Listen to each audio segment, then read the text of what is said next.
My day starts a little bit differently, especially when I'm doing a gig. I try to get up at a reasonable time, like by 10:30. Okay, so you are a musician. Yeah. Oh yeah. That is reasonable. Trust me. And so then what I try to do is I try to go through. I have like a 3.5 hour warm up period. Okay. And I try to spend, depending on whatever instrument that I'm playing on that day, about an hour or so on each one warming up. And what I do, I have a little practice format that I use where I spend 15 minutes on scales, 15 minutes on sight reading, 15 minutes on ear training, and then I spend another 15 minutes on doing whatever the heck I want to do.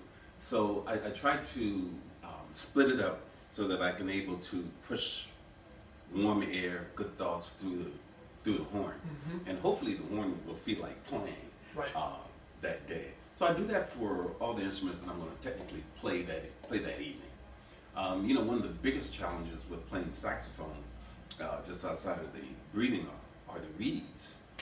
And I've been coming to Kagan and Gaines since 1975, 76. And so I've been a pretty loyal customer with them all through the years when they were down on Wabash. You had to walk up the stairs and so forth. So I've always found the service and the personnel to be very helpful. And I think back in 78, 79, I got into the world of MIDI. Oh yeah. So I've been a MIDI player for a very, very long time. When Yamaha came out with their Windjammer, one of their first electronic horns. I know that one. Yeah. I have that. So Okay. I've always been an acoustic guy in terms of saxophones, but I also play clarinet, which is my principal horn, and play a little bit of oboe, a little bit of bassoon, and all of the English horn. So what horn are you playing today? Well, today I have a horn that's been with me since the beginning of time. This is my Selmer Mark 6 Alto. It's a little battle worn, almost like me a little bit, and but we've been all over the world playing and trying to play a few notes here and there. So it's been really pretty good. The horn has got a pretty natural sound to it, you know.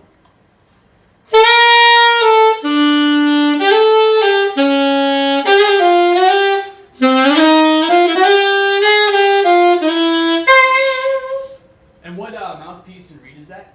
Now this is a Claude Lakey 6.3. Okay. And I just went over to a Legere synthetic reed. Okay.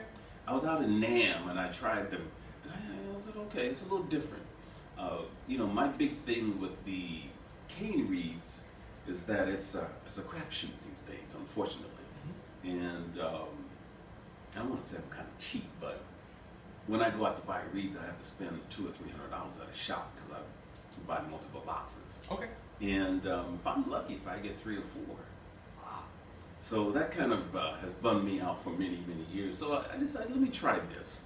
And it came over pretty good. I'm still working with the strength combinations and so forth, but this is a 2.5. And, Okay. and it seems to be pretty good on the horn. Okay. So on my tenor, I tried a 3 synthetic, and it seems to be working out pretty good.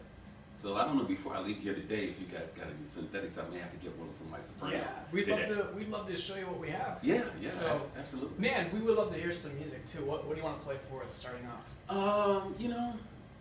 That's always a challenge for me because I forget so many songs. But there is a classical, the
a matter of fact, beginning next month, I'm going to do a deep dive into Joe Henderson. Ooh, okay. And, he, to me, as much as he's beloved in, in the jazz world of playing, I really feel that he didn't get his due justice. He is just a master technician. His vocabulary is tremendous. And I'm going to start working on his Take the A Train. Oh, okay.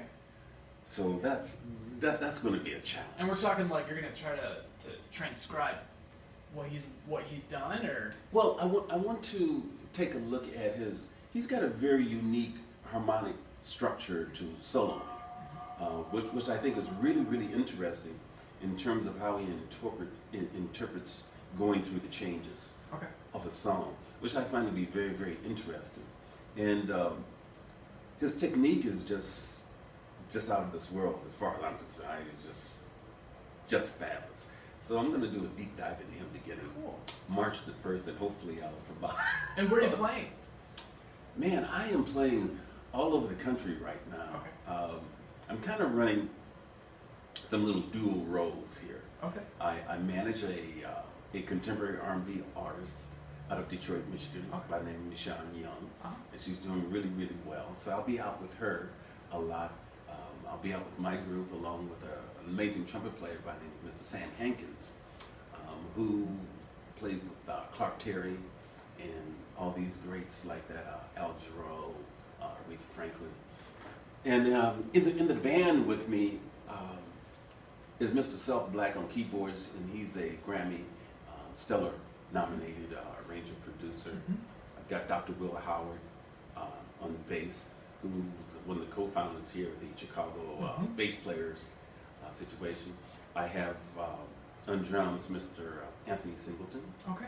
Yeah. with me, so it's quite a dynamic group. And we bring in guitar players from time to time, Alan Burroughs from Miles Davis and Yeah. Art Porter. And then we have a young man, Mr. Vinny Roof, who's going to be playing with us as much as possible.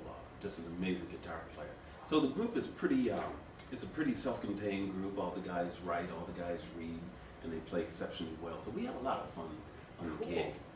Hopefully we'll be able to incorporate some vocals Very cool. down the line as we get things going. Can you give us one of the gig songs you guys are either working on or is in the routine in this next song? Well, that's interesting. I'm kind of the worst guy in the world on that because I don't work with a set list, and that's kind of good and bad. Let me see.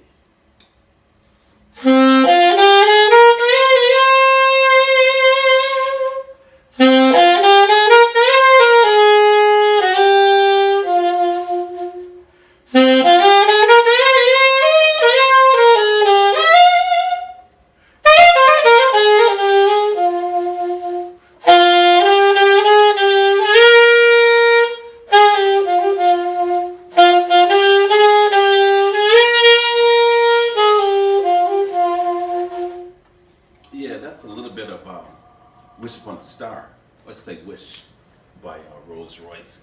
So that's one of the songs that we do, from time to time, and we do, we play it in the wrong key. We do the famous Mr. Chicken. So we do a lot of stuff, man. We do some covers and a lot of original stuff. And, Awesome. So we try to keep it moving. Awesome. So, yeah. Awesome. If I don't get in the way of stuff. Yeah. Right. It's just a fantastic situation. But you have some guys out here who are playing that you come on the gig and they start calling tunes and you're flipping through the book and they're like, dude, you don't know this tune? Well, heck, man, I've been playing 40 years. The comment about me being the worst player in the band, many years ago, I think the way that you learn music is that you got to be around really, really good players. And when you're around good players, you accidentally, after a little while, begin to put notes together and you begin to play a little bit better. So I've been fortunate over the years as to, be in that situation where I find myself to be the weakest link in the band. And I've kind of like adopted that philosophy. You know, when I hire in guys to come with me, we go play somewhere. In my mind, if I'm not the weakest guy in the band, then I'm not going to hire the guys to play. So the production of sound, or basically finding your own voice on saxophone or any other instrument, is a journey, is a process. But I think that what you have to start with are the basics of the human body. Your breathing. Some folks say, you know, fill up your diaphragm and then you release. But I look at the breathing process a little bit differently. I look at the breathing process starts with your blood flow. So from the bottom of your feet all the way out through the top of your head, back down. And that's the way that I look at my internal and external breathing. The other thing you have to do is when you're first starting out, especially on any instrument, is how do you breathe? Most people, when they breathe, you see them hunch their shoulders when they're playing or stuff like that. But if you look at my playing, for instance, you very rarely ever see my shoulders move. You see very little body movement. And just like with the body movement, it helps control the amount of energy that you're putting forth to try to develop a note or a sound. So what I did for my sound, many years ago, maybe the day before yesterday, I used to go out on the lakefront, and regardless if it was snowing, raining, or whatever, I would go out there at like 5:30 in the morning, and I would just play out the Lake Michigan. And after a little while, the birds wouldn't fly away. So that said to me that, okay, either they've gotten used to me, or they just said, okay, it's this guy trying to go fishing without a fishing pole. So I developed that and was consistently looking for how to play notes at an even level and to have a good round sound, and also to have a good understanding of what kind of player I wanted to be.